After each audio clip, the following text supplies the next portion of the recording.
Hello जी, राधे राधे। कैसे हैं आप सब? आई होप सब ठीक होंगे।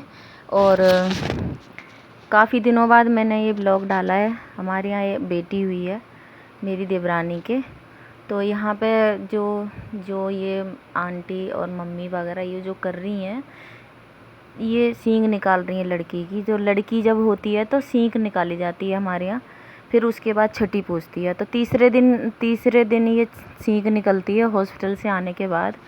तो यहाँ पे ये गुड़ कुछ मेवा मिष्ठान वगैरह रखते हैं, तो देवताओं के नाम की और कुल देवी के नाम की, और हमारे मीरा पहलवान भी पूछते हैं तो उनके नाम की भी, ये सबके नाम की ये निकाली जाती है उसी दिन। और सबको बुलाया जाता है और सबके हाथ लगते हैं और सबका मतलब बोलते हैं इसमें कि भाई सबका जो भी है बोला जाता है, जो हमारे परंपरा है उस चीज़ में बोली जाती है ना। तो ये हमारी लड़की हुई थी देवरानी के, तो ये सीख निकाली जा रही है। तो हम यहाँ पे सब बैठे हुए हैं, तो हम गए आंटी के घर।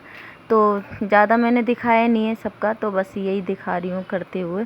तो ये कुछ यादें भी बना ली हैं हमने कि लड़की हुई है तो हम आगे चल के हमें भी ये सब करना होगा, क्योंकि याद नहीं रहती कुछ चीज़ें।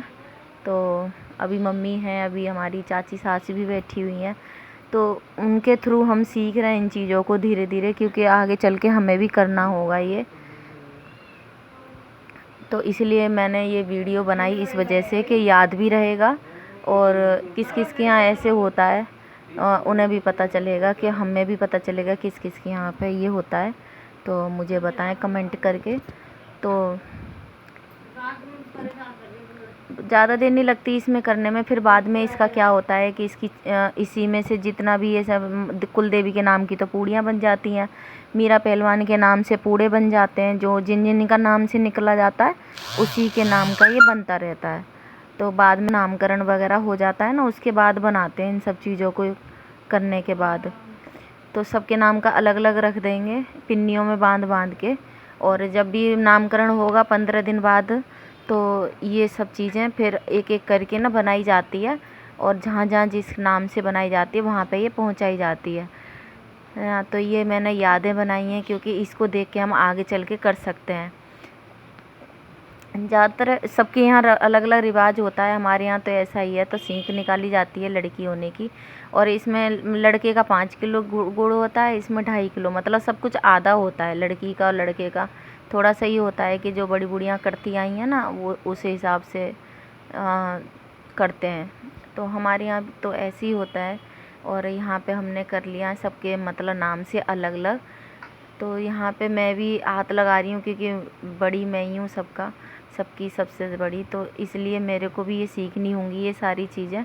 तो मैं ये कर रही हूँ, यहाँ पे मैं हाथ लगा रही हूँ आंटी के साथ। तो आंटी भी मुझे बता रही हैं कि सीख ले, तुम्हें भी करना होगा ये आगे चल के। तो सही बात है, हमें भी सीखना पड़ेगा। और सबके अलग अलग रीति रिवाज होती हैं, तो हम और किसी से पूछ के भी नहीं कर सकते। जो हमारे यहाँ होता है वही हमें सीखना पड़ता है। तो मेरा छोटा सा ब्लॉग था। और एक चीज़ और है कि क्योंकि हमारी मम्मी सब में बड़ी हैं, तो हमारी मम्मी से ही पूछा जाता है ज़्यादातर। कुछ मम्मी बताती हैं, कुछ आंटी बताती हैं, तो ये तो आपस में देवर जेठानी ऐसे कर लेती हैं चीज़ें। और क्योंकि दोनों को ही काफ़ी नॉलेज है चीज़ों की।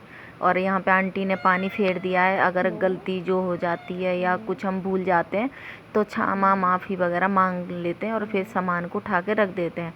तो इन्होंने यहाँ पे ऐसे ही किया है। और यहाँ पे हमारे घर में आई है छोटी सी बिल्ली, और शोभी ये भूखी है, थोड़ा सा ही चिल्ला रही है। तो यहाँ पे शोभी यहाँ पे बिल्ली को खिला रही है बैठ के। तो मेरा ब्लॉग यहीं पे ख़त्म होता है। Okay bye, thank you. Like और सब्सक्राइब ज़रूर करना। और देखो बिल्ली हमारी किस तरीके से बैठी हुई है, गोद में ही ऐसी बैठी रहती है। Okay bye.